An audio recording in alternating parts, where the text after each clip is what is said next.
This is another episode of Design Your Dream Home with Doug and Steve. And now the architects, Doug Patt and Stephen Chung. You are watching or listening to the Design Your Dream Home with Doug and Steve. I am Steve, and that is Doug. Good morning, Doug. Good morning, Stephen. How you doing, man? How are you? I'm doing great. Alrighty, before we get into today's topic, I actually wanted to sort of mention what I was doing, see if you thought about it. So you know that I, before practice and all these other things that I was doing, actually I was teaching. I was a teacher. And I haven't really done it so much in a while, although if you think about television or what we're doing here, I mean, that's a form of teaching. And I know with your YouTube Academy, you're also a teacher at heart, I would say. And so for some reason, last week, I put an application together, kind of an inquiry at a local school to teach a studio in interior design. I sort of thought it was interesting because I'm not really an interiors guy, but I kind of like the challenge of really sort of looking on the inside. You know, what do you think about that? I think that's interesting. I mean, as architects, we're dealing with interiors all the time. And when, at least in my practice, when the owner is not hired an interior designer, they ask me a lot of questions about the interiors and the finishes and maybe even the furniture and furnishing. So I think it's something, it's an easy crossover for an architect. It makes perfect sense. Where do you separate that line between interior design and decoration? I think that gets kind of muddied. Well, so I'm working with a very good interior designer right now, and she's got a great sense for color. That is not to say I don't, but she's very, very good about style and color and also all of the accessories that go into a home. So, I mean, we're talking about furniture, right? But then we're talking about all of the light fixtures in a very detailed sense, and all of the wall coverings and all of the paint. And so while that's something that I can do, it's not something I really enjoy a whole lot. I would rather work on the details of the actual architecture. So I think there is a line there, but I think it's murky. And it really depends on what the architect is good at and what the owner perceives her or his professionals are good at. So I think it's a murky line. It is a blurry line. It's interesting because people often, they ask me, they're not sure sort of where we kind of end, let's say. Let's say it's a house. They say, can you help me with the lighting? I say, of course I can help you select the lighting. How about the color or paint colors or the interior finishes? Absolutely, I can do that. And I do enjoy doing that. What about the couch? Can you help me with the couch? I can. I do like being involved in the kind of bigger anchor pieces. Yep. But then now you start getting into maybe other accessories or the vase, that level. That people do that. That's an interior decorator, I would say, or interior designer, whatever you want to call it. I guess that's the distinction, is that there's architecture, there's interior architecture, there's decoration, which is very clear, and then somehow there's interior designer, which somehow straddles both. I think that basically we can do that. Sometimes an owner likes to bring in someone else, and work with them, or they do it themselves. So anyway, it's interesting. I'm curious to kind of see if that works out. Who knows? Maybe they won't hire me at all. Good question. So. Well, good luck. Hey, if I get this, I'll have you in for a review. So that'll be fun. It'd be great, man. I'd love it. All right, so today, this is a good segue. I wanted to talk about powder rooms. Because powder rooms, in my mind, I get very involved in, more than just the architecture of the space. There's finishes, there's the sink type, there's the faucet. I get involved in all of that. So today, let's talk about powder rooms. I'd love to hear your insider tips on the subject of powder rooms. So why don't you go first? Okay, absolutely. So my first tip, so I should say the first two tips are very functional in nature. So they're really all about dimensions. And of course, this is stuff that architects and contractors deal with, but it's important to get them right. So my first tip is make your powder room the right length. So when I'm thinking about this kind of powder room, I'm thinking about walking down the hallway in a house, and off to the right is a door, and you walk in, and it's a relatively shallow powder room, something that's probably 3 feet or 3'4", 3'6" in depth, and then in length. I'm talking about in this tip making your powder room the right length. So let's take this apart step by step. A typical toilet is about 2.5. It's about 2 feet 4 to 2 feet 6 inches in depth. That really does vary depending on the make and model that you're going to purchase, and many times these sit off the back wall a half inch or an inch or so. But when I think about a toilet, I typically think about 30 inches allowing for. Now, what you want to do is in a powder room that has a wall in front of the toilet, that's not what we're talking about here, but just a wall and not a vanity. You always want to think about the fact that you want 3 feet in front of that toilet. So the face of the toilet to the wall is about 36 inches. The reason being, many times you end up putting towel bars on those locations, and you don't want it to be a head clunker. So a minimum is about 4 feet 8 inches, but overall dimension for a bathroom for that dimension. But to back up, we're typically talking about 3 feet. Now, if you've got a vanity in front of the toilet, you can reduce that dimension, because as you stand up, your head then clears that vanity typically. So you can reduce that dimension to about 30 inches as well, or 2 feet 6.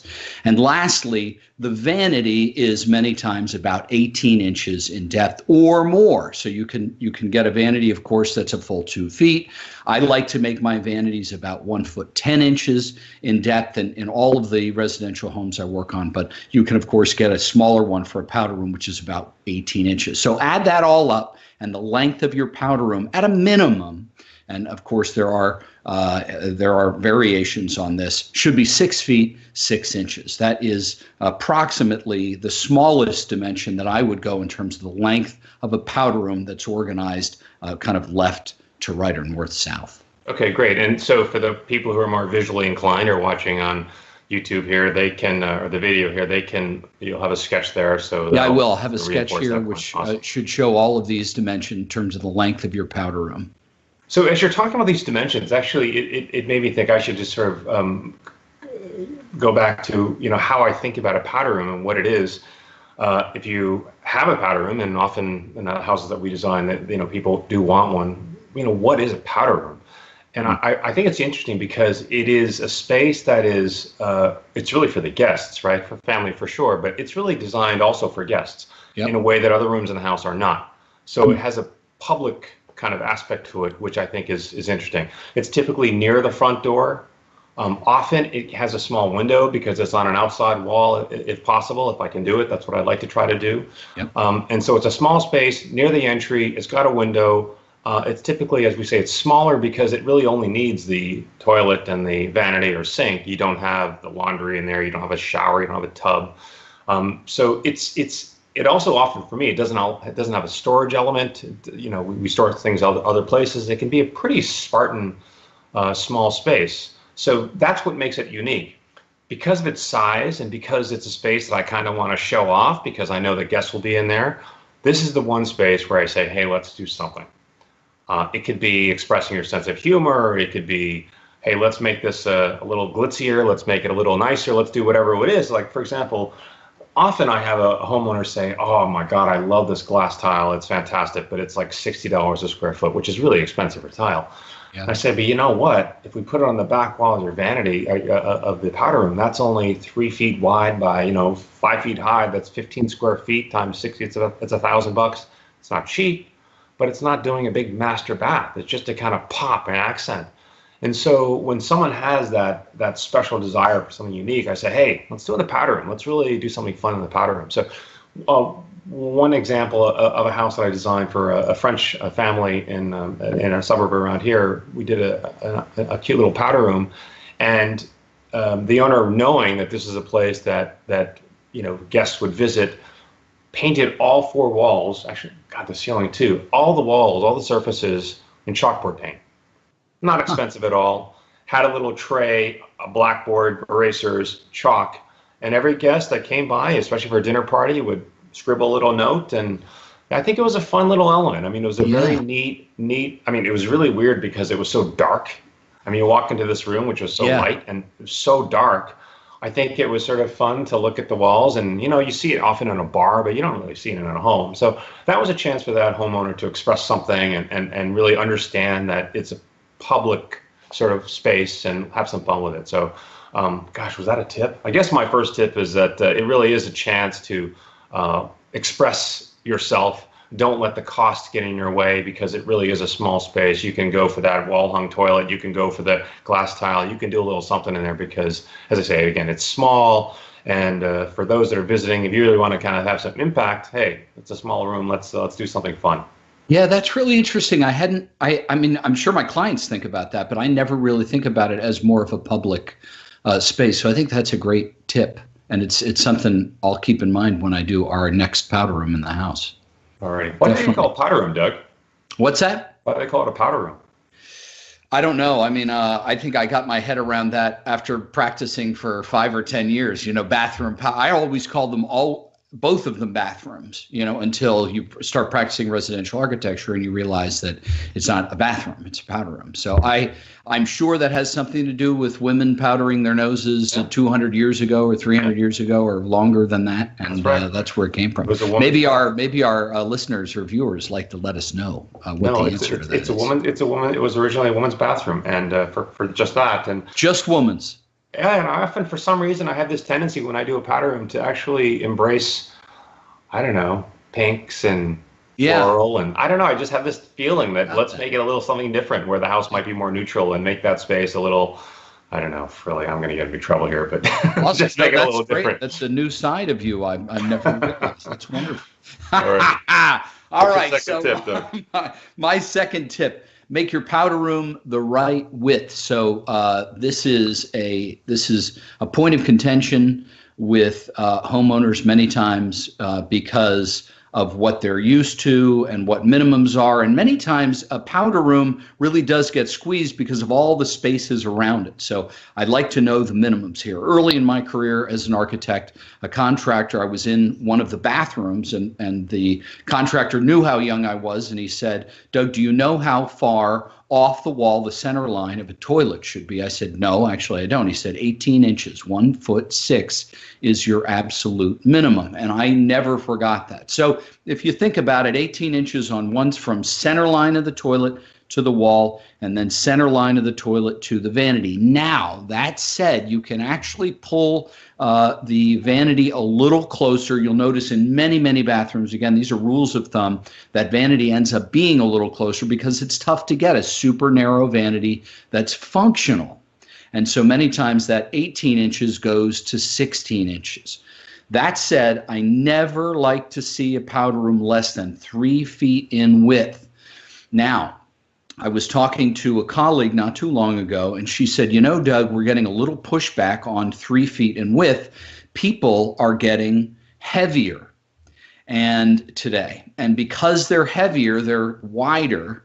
And so what we're seeing more and more of is powder rooms that are 3 feet 4 or 3'6" in width. And it's a more common dimension today than it really ever has been. So I'm used to 3 feet. I think about it all the time as 3 feet, but you might want to consider 3 feet 4, 3'6". Now, you're going to have a vanity in there. And depending on what you purchase today, more contemporary vanities are in fashion, and those are wall hung. They're not sitting on the floor. If you buy a wall hung vanity, make sure that it either goes wall to wall so that you can caulk the sides and water doesn't ruin or destroy the sides as it runs down on the left and right, or make sure it's sitting at least, now this is for wider bathrooms, but I've seen it in powder rooms too, make sure that countertop sits 4 to 6 inches off the wall. Why? Well, water always runs down there and you need to get your hands in there to dry everything off. You don't want it to be a 2-inch dimension because you're never going to dry it and it's going to rot and it's going to be a problem for you. So anyway, make your powder room the right width. It's interesting about the dimension and the toilet off the wall because, we're taught minimum 18 inches off the wall to the center of the toilet. But often in construction, what happens is that you sort of drill that hole 18 inches away, and there's a joist, there's a floor joist right there, and you're sort of stuck. And for that reason, having done it many times, I just said, let's go for 3'6" in case there's a joist in the center. We're going to be able to sort of move the toilet off and sort of avoid this problem with the minimum dimension. So never design to the minimum because in practice, You don't know how joists are laid out, and you may not be able to put it exactly 18 inches off the wall. So I think it's just something to think about. And you don't really know this until you start building some buildings and really seeing what the issues in the field are. So that's a good point about the dimensions. Yep. How about you? Okay, my second tip has, again, to do with the unique character of a powder room and the fact that it doesn't have a shower or tub. Often it has a window, at least in my case. I always try to put a window, but even if it's not a window, it doesn't get the same humidity that you get in another bathroom, a different kind of bathroom, with an upstairs bath or a bathroom or a master bath. You just don't get that humidity, that dampness.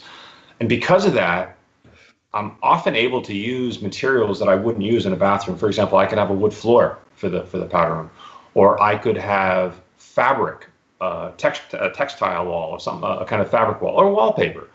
Also for accessories, I can also put a photographic print and mount it and frame it. Whereas if I used any of these in a master bath that was not well ventilated with lots of fans and all of that, you really could have problems with the print curling or the fabric pulling away from the wall or peeling off the wall. You just get all of these kind of issues having to do with humidity. But the powder room, you don't have that. So it's really a license to look at other materials, think about materials that you would not use in a bathroom, fabrics, wallpapers, photographic prints, paintings. You can really sort of decorate and use accessories in a powder room that you could not in another space. So I think for that reason, hey, let's use your imagination, open up your your mind to what can be done. So tip number 2, be open-minded, sort of look at other spaces like a living room, and you can do similar things that you would in a powder room. Of course, much smaller, but you don't have the same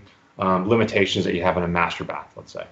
Yeah, that's a really good point. I think about that actually in our master bath a lot because I'd love to have some drawings or paintings, some imagery in there, and I know that they just curl up, and you've got a problem long term with them. So you've got to get something that works with all the moisture in the room. Say a little something about window in the powder room, window in the bathroom, because I know how important that is. I do know that is a code in some areas. I don't think it's a code.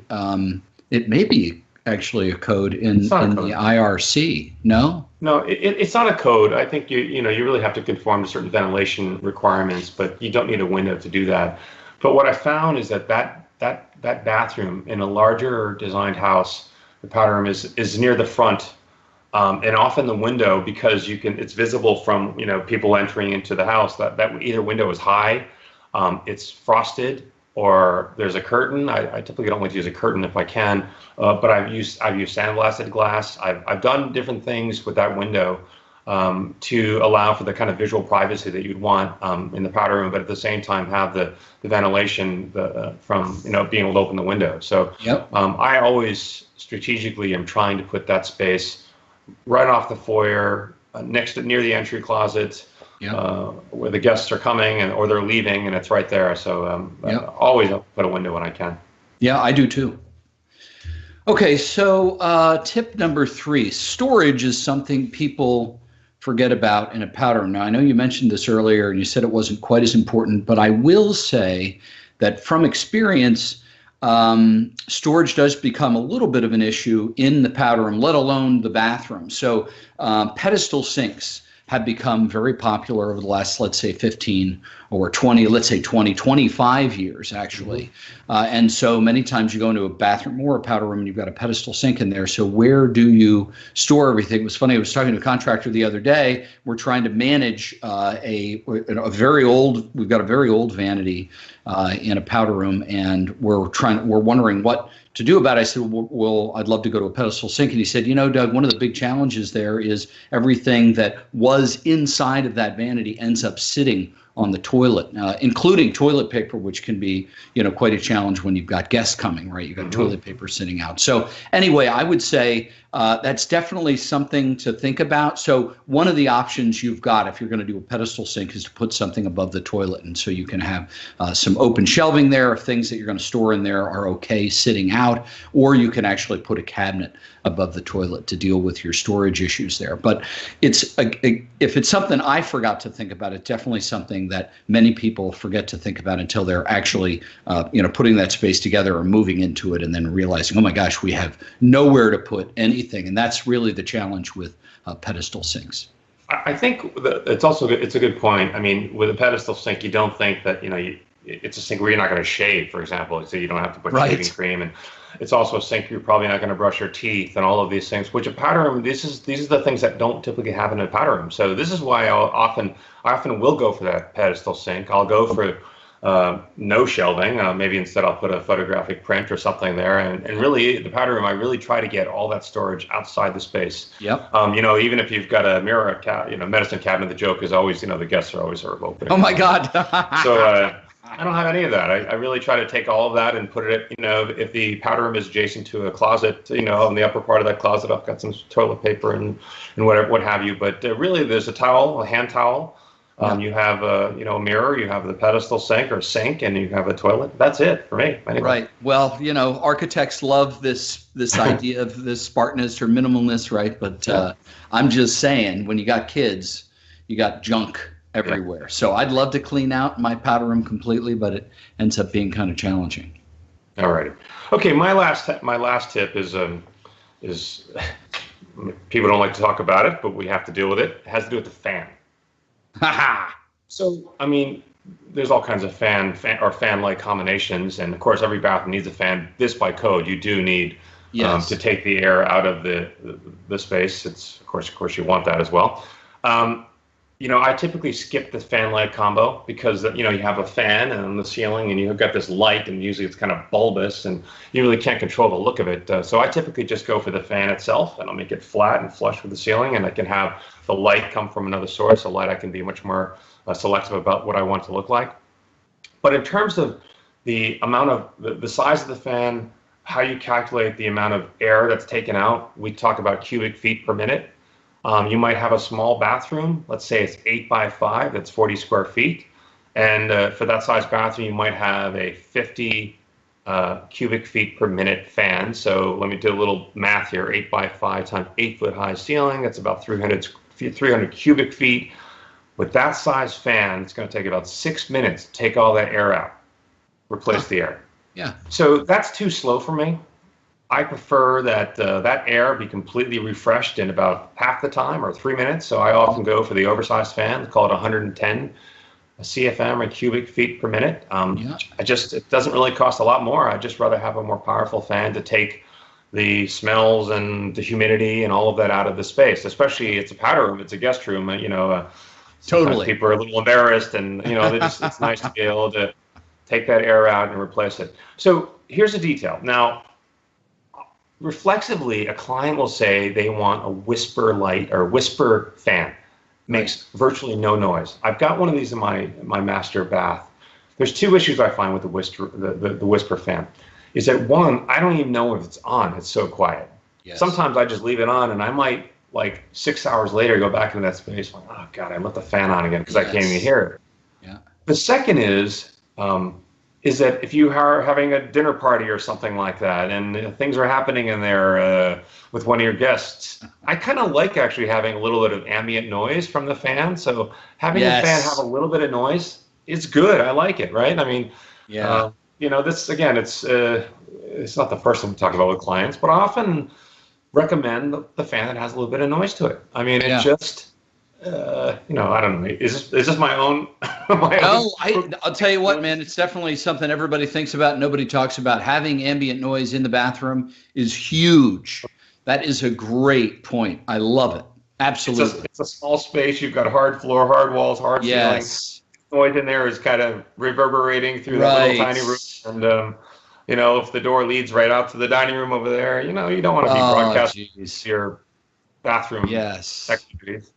Boy, that's a really great point, man. I mean, I think about that all the time when I'm in a guest bathroom, but I don't think about it when I'm talking to a client.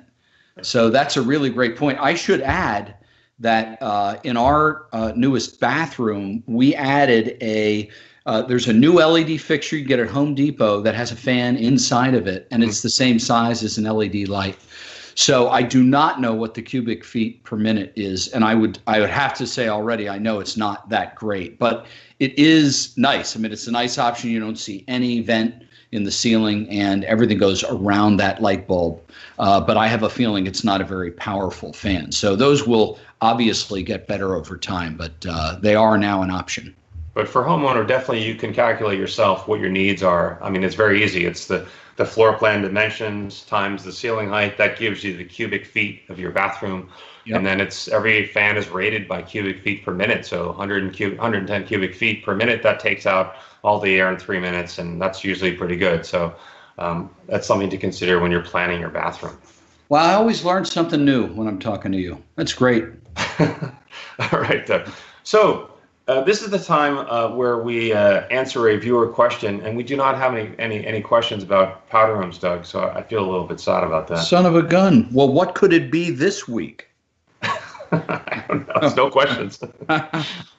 But so if you go to our website, is it the we've got no questions this week. No questions. Oh, geez. No, but you listen. So what we've done to make this a little easier, if you go to our website, thedougandsteveshow.com, at the bottom there with contact, there is a little button you can hit, and that is submit your question, and we will answer any of your questions. So please hit that button. We've just put that on there. So we've been fortunate in their first few weeks without really sort of advertising that. But the idea is that we're here to answer your questions, and please submit questions. We want to help.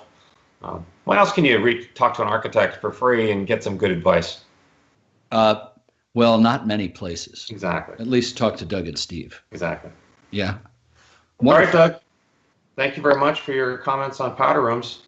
Absolutely. So you guys have been watching or listening to Design Your Dream Home with Doug and Steve. Thanks so much for joining us, and we'll see you next time.